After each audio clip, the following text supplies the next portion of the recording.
What's going on, guys? What's happening? This your boy Big Boss DBZ coming at y'all with another Outerheaven Podcast. I hope everyone is having a lovely day. Today is Friday, my last day at the service desk. Yes, guys, you heard it first. After my schedule got approved, the good news is I will be working starting tomorrow, effective immediately. Well, tomorrow, obviously, 10 to 7. I'll be working 10 in the morning to 7 p.m., which is actually awesome. But anyway, guys, let's get in today's topic. Today's topic is customer service desk problems. That's the title, customer service desk problems. A lot of people, when they go to bring stuff back at the service desk, they think that they could get a lot of bang for their buck.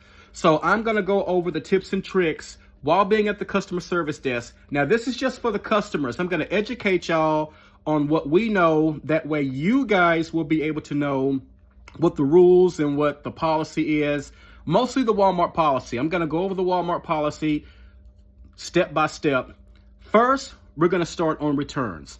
When you bring a return, more importantly, it's good to keep the receipt.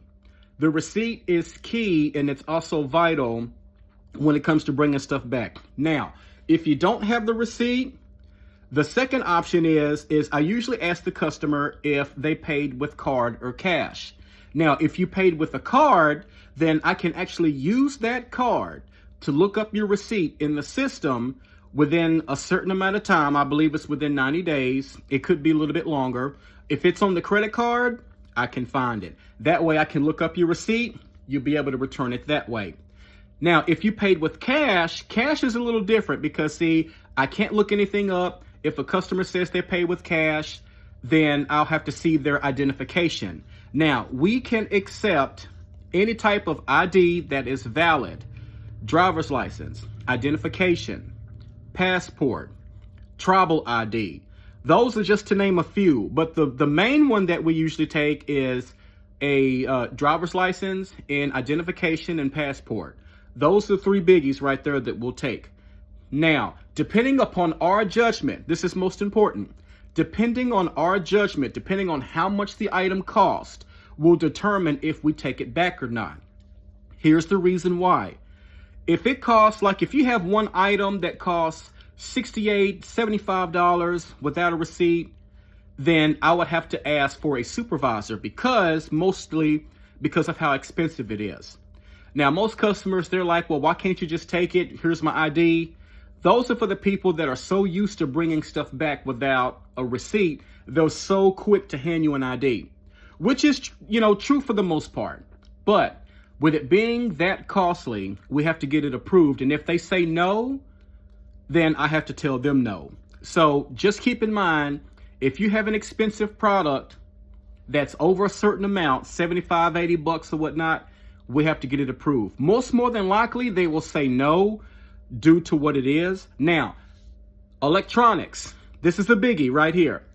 All electronic devices, such as a television, a TV, PS5, or anything of that nature, must have a receipt. Now, one of the exceptions of not having a receipt, if you can tell me the day that you bought it, the register that you bought it on, I can look it up in the computer system by the day, how much the merchandise is, like the PS5, and I can find your receipt that way. But the customer is responsible to let us know when they purchased it, the day they purchased it, and if they can remember what register. Really, it don't matter about the register, but we can narrow it down really quickly if you tell us the register number. But the key things to remember is that if you don't have your receipt for a high dollar item such as a PS5, if you can remember the day, the precise day that it was purchased on, we can look it up in the system. And if you paid with a credit card, now if you pay with a credit card, that's pretty straightforward. We can actually look that up automatically by using your card. But if you happen to use cash and you don't have your receipt and you remember the day you purchased it on, we can look it up in the system. We can type the price of the PlayStation and the day. Next thing about electronic devices. It says on the bottom of the receipt, rather if it's a 15-day grace period or a 30-day grace period. Anything outside of those days, let's say, for example, you got I don't know, 65-inch screen TV. If you get a 65-inch screen TV and you have 30 days to bring it back, and you bring it back on day 31, you're not going to be able to bring that TV back. Or you're not going to be able to use that receipt to bring that back. Even if you used your credit card. If you use your credit card for us to look it up in the system, it'll tell us that it's non-refundable because it's past the 30-day grace period. You have a certain amount of time to bring something like that, of that magnitude, back. If you don't bring it back within 30 days, we cannot help you. You're going to have to go through the manufacturer. And that's where a lot of customers get pissed off. That's where a lot of customers get angry, get mad and upset. They want to speak to a manager and everything. And here's another thing about the manufacturer companies. They'll talk to the manufacturer company first, then they'll tell them to go to the store which you bought it from. They bring it to the store, and then we tell them, since it's outside the grace period, they have to go and get in touch with the manufacturer. The manufacturer is trying to keep them out of water. You know, they don't want to have to pay them money. They don't want to have them ship it in and fix it and go through all that shit. So what do?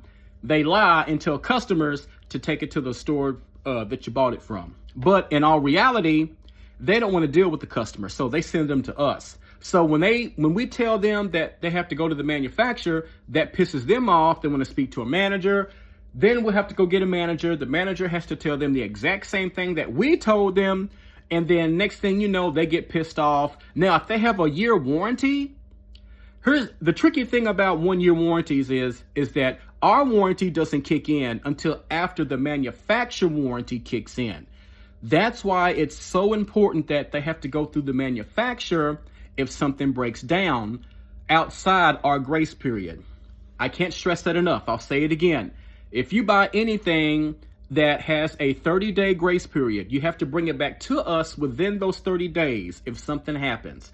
If you bring it outside those 30 days, we're not going to be able to help you. It'll say in the system, item non-refundable. And myself, supervisors, even the manager cannot trump that system to try to go back and try to do a refund, because it just doesn't work that way. So it's most important to hold on to your receipt and to bring it back within a certain amount of time. Now, anything that's not electronical, like clothes, toys, hell, even food, you have a 90-day grace period. You have 3 months to bring anything back that's not electronical back to the store. Now, there's 2 ways to think about that. One, you have 90 days. If you have your receipt, you have 90 days to use that receipt to bring whatever you need to back. Second, if you don't have your receipt and it's not electronical and it's been over 3 months, you can still bring it back, but you're going to have an identification. You're going to have any type of form of ID when it comes to returns. Returns get real tricky, and I know a lot of customers will try to put a spin on us and the whole 9 yards when it comes to bringing returns and stuff back.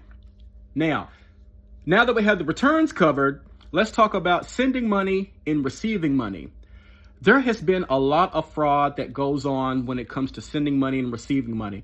Let's say you have a customer that wants to send $2,000 to a foreign country. Well, it's going to prompt us to ask automatically for their phone number, their identification, what they do for a living, and the reason why they're sending so much money. I go a little bit above and beyond. I ask the customer typically, how well do you know this person? Is this person family? What's the reason why you're sending this amount of money? And they are obligated to tell us. I will say again, they are obligated to tell us because, see, we want to make sure that they are protected. We want to make sure that they're not being scammed by sending money to a foreign country, because right now that is really on the rise, guys. That right there is very dangerous. So the key things to look out for: driver's license. We have to have the driver's license. We have to have the phone number. We need to ask why they're sending the money and if they know this person and how well they know this person. That's to protect them. That's to cover them. Once we get all that information, we can put it all in the system, send the money. We'll give them a reference number. A receipt is going to pop up with a reference number and such and such. Now, when it comes to receiving money, now a lot of customers, They'll come, they say, hey, look, I'm receiving money. I'm here to get some money from y'all. They had to have a reference number. Without that reference number, they cannot receive that money. Now, here's another thing.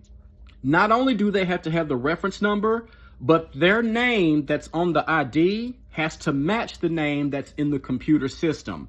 So you can't come to the service desk and have the correct reference number, but the name does not match. I'm going to tell you right off the bat, I can't send it to you. Well, I have the reference number right here. Yeah, but your name doesn't match. So let's just say Christopher Johnson. We'll just say Christopher Johnson.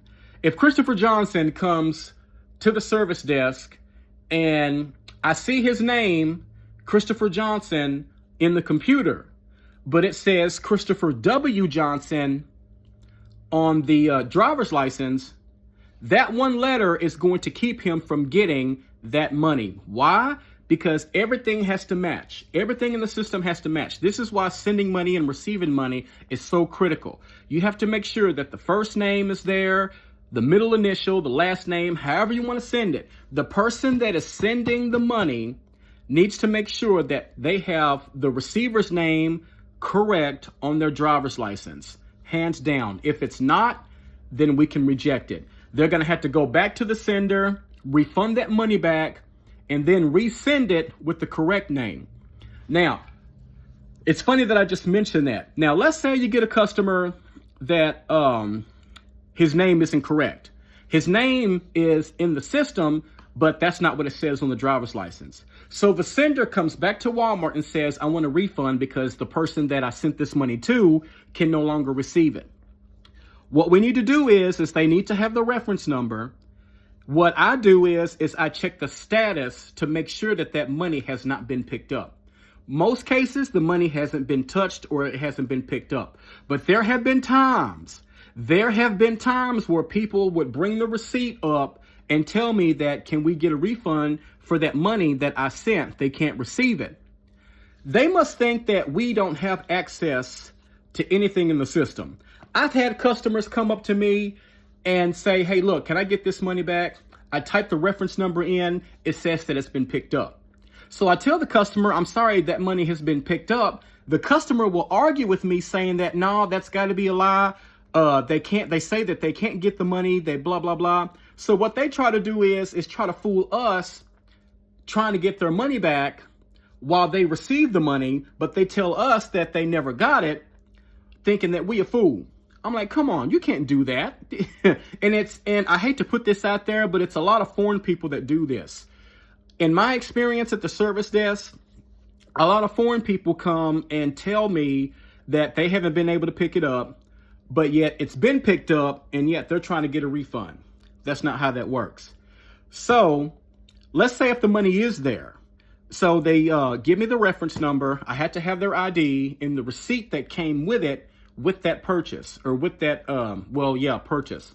If everything matches up, all I got to do is type in that reference number. It'll give me the amount. Then after that, I have to get a supervisor to come approve it.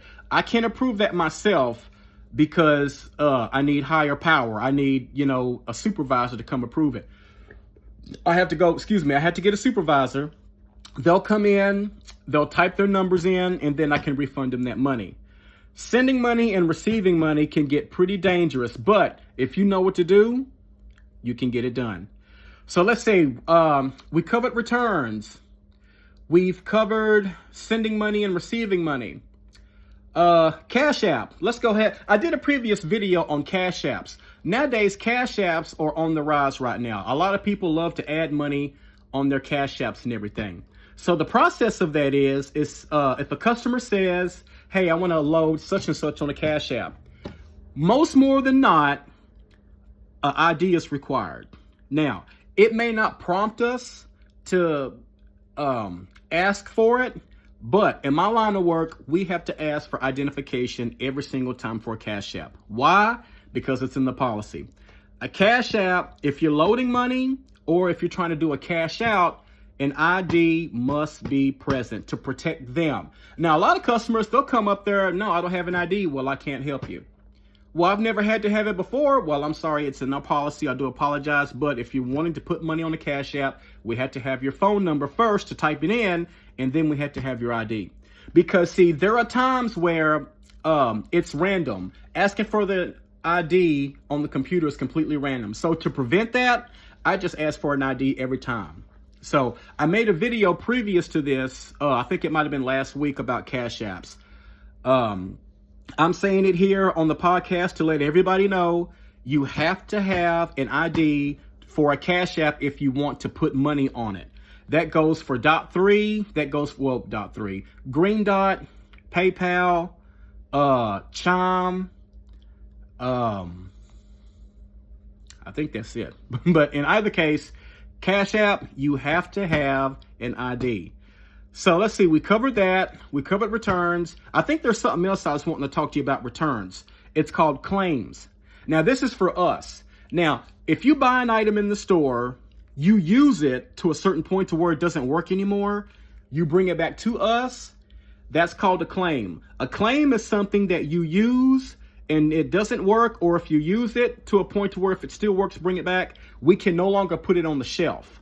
We can't put it on the shelf because it's been used. That is called a claim item. What we do is a sticker prints out after the transaction is done.